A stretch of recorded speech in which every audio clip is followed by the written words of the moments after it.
tunnen, et see, mida nagu siin ka praegu tehtakse, kõik need podcast'id ja eks TikTokis ollakse ka väga aktiivne, et jälgin isegi ja ma näen neid videoid, et ma ise tunnen, et see oli võib-olla asi, millest ma ise tundsin nagu algust puudust.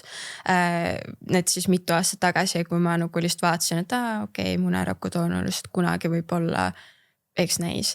Et ma tunnen, et see on üleüldiselt sihuke teema, millest lihtsalt ei olegi väga palju informatsiooni lisaks sellele, mis on siis see nii-öelda tavapärane, et mis see üleüldiselt on, mille jaoks see on. Et ma tunnen, et sihuke nagu lisaks arutamine, et sul on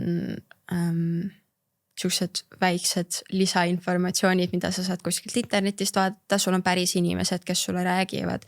Et see on hoopis teise kaaluga kui see, et sa lihtsalt internetist loed mingit blogipostitust selle kohta, mis on munaraku doonorlus.